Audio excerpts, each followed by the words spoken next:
Hi guys, this is the day 3 video. We are going to continue from what we learned yesterday.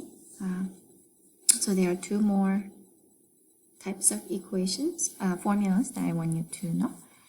And so let's get started. So these two sets of formulas are both exponential growth and decay. And you can tell something is decaying by the minus sign here. And you know that something is growing by the plus sign that you see that here. Okay. I think the biggest difference between the two when you use this set of formula versus this is the word continuous. And we, yesterday too, we had we had continuously compounded interest formula and just compounded interest formula, right?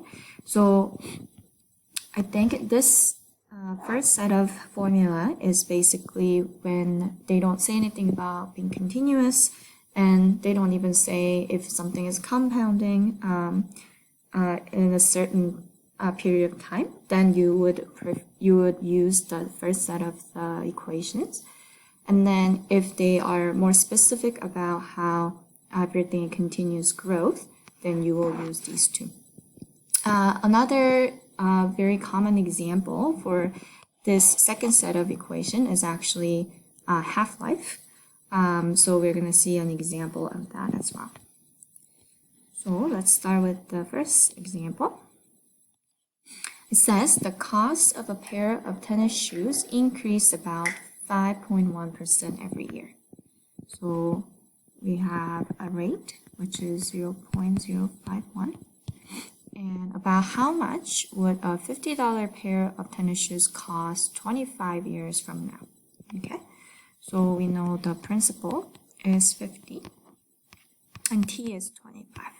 If you didn't have time to write down the formula, so this is the formula we are looking at right here. So I'm just going to plug it in. We are looking for A, 50, 1 plus R to the 25 power. And so if I plug it into the calculator, it's about 173.40 cents. So the answer is 173.40. And if it was something about decreasing or depreciation, those words all indicate formula, the second formula to be used. Oh, sorry. All right, so let's look at the continuous ones. Lydia. Hi, Lydia. Lydia bought a car for $20,000. It is expected to depreciate. So again, this one you can tell it's a decaying at a continuous rate. So this is a key that helps you to determine which formula to use. So we are going to use this formula right here. Y equal A times e to the negative kt. So when you don't, A works like the principal, P, and Y is the amount that you're going to get after T amount of year. So the K is then the rate. Sometimes they give it to you, like this problem, they gave you K, or sometimes you need to find K first to figure out the rate of decaying or rate of growth. In this case, A is given, which is 20,000. E is a number, and it's negative because it's depreciating. And the rate is 0.105. And it wants to know after 2 years, so T is 2. So then we plug it all in a calculator again.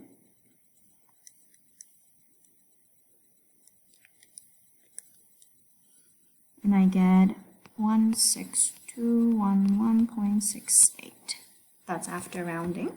So it's going to worth $16,211.68. This example, after 12 hours, this is the half-life example that I was talking about. So half-life is basically how much time it has passed for your radioactive elements to be half. Okay. So it says after 12 hours, half of a 16-gram sample of radioactive element remained. So T is 12. For it to become 16 to 8. And we first need to find what K is. Okay, so I'm going to plug it in. 8 is equal to 16 times e to the negative k times 12. The reason I'm using this formula is because it's decaying, so I need to make sure that k is negative. Even if you don't put negative there, even if you use the first formula, after you calculate everything, then your k should be negative. In this case, my k will be positive because I already used k as decaying formula. Alright, so let's start by dividing both by 16. So then 1/2 is e to the negative 12k. Since my goal is to bring k down, we're going to use ln. And I hope it's okay that if I skip and just write negative 12k, because it will be ln e. Ln e is 1, and the power becomes just a number. And then I divide everything by negative 12, and then I will get k. So k will equal ln 1/2 over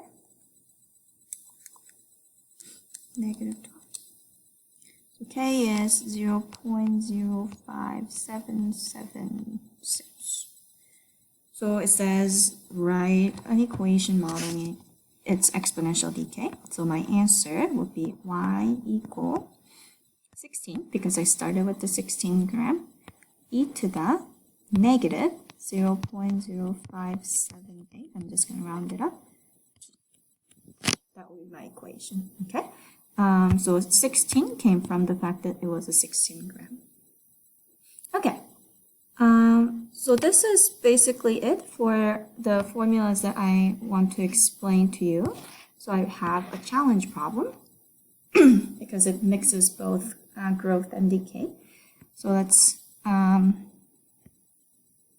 stop the video and try this by yourself, and then resume the video and see if you got it right. Because I know I'm not there with you, so you can't really ask me questions while I'm explaining things. So that's why I do encourage you to rewatch the video if that helps, or slow it down. Or what you can do is that you can watch my video, try all the problems by yourself again, and then rewatch the video. It helps to try it for yourself instead of just watching me do it, because even if you are redoing the problem I already went over, it's a very different process in your brain. So make sure that you try them for yourself, okay? Okay, so stop the video. I hope you stopped. At a certain school, the number of children entering kindergarten increased by 6.7% annually for 5 years. Apparently something changed, right? So R used to be 0.067 for 5 years. And then it decreased at the rate of 4.2% annually in the next 5 years. So let me actually rewrite the T. So this one was probably 0 to 5, right? And then this one is 6 to 10. Initially, there were 110 kids enrolled. And they want to know how many would have left after 10 years. So this one, I think we should use a compound interest formula, even though children are not interested. So we do this. A, we have to actually do it separately. 110 students that we started with at the rate of 0.067 over n, which is 1, and for how many years? 5 years, right? So do you notice how this formula, the annually formula, looks very similar to this one? Because the only difference is that there is no n, and the reason there is no n is because everything is annual, because annually meant that n is equal to 1, right? So they're not very different type of formula in a sense, like they're very similar. All right, so then let's calculate that. And, so at the end of the 5-year period, my number of students I have is 152.13. I know we can't really count 0.13 children, but we're going to assume, because it's actually important to not round it up right away. So if you have a calculator, don't round it up, just use the answer that you got for the next part, which is this number, 152.13. And then now we're going to do 1 minus the rate. And I'm going to skip writing n because I explained to you why. And instead of 10 though, I'm going to use 5 because even though it's after 10 years, the first 5 years wasn't governed by this rate, it was the other rate, right? So I'm just looking at the last 5 years of the 10-year period, so I'm also using 5 as my t. And on a calculator, when you do it, you can basically just use the answer times 1 minus 0.042 to the 5.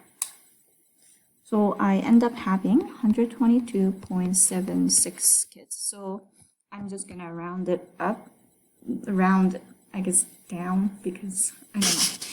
I'm just going to say about 122 students. Okay. Yeah. All right. Let's see. Last thing I wanted you to know, not necessarily for solving problem, but to expose you to this model, because if you've already looked at the project help video, I explained this logistics model, and in class that we also briefly talked about logistics model. So the reason this model is super useful in real life is because our world doesn't have an infinite amount of anything, right? Everything eventually runs out, whether it be people, right, or elements or resources that business uses. So a lot of models look like this, and you will see that once you start your project and gather data, you're going to see that the countries that already have been dealing with the coronavirus for some time, you will see that they don't just increase exponentially, they actually kind of flattens out over time. And that's what we are going for. That's the most realistic picture of any resources that we have, okay?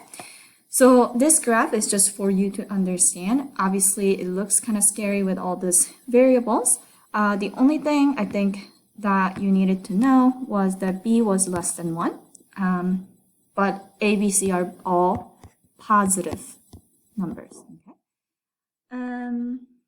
So yeah, you do not really need to understand this graph per se, but what you want to see is that the fact that there is a initial point that we start the function, right? Because we cannot have a negative things in real life. And then there is a point that has a maximum growth. So the slope is as steep as that there. So I think I explained this briefly on the project video too. So like what we are doing right now with all this quarantining and locking down and curfew is that because we are going to hit that maximum growth anywhere, right? We are just trying to make sure that slope isn't as steep so that the government doesn't go over the capacity of the healthcare system that they have. And different countries have a different capacity, right?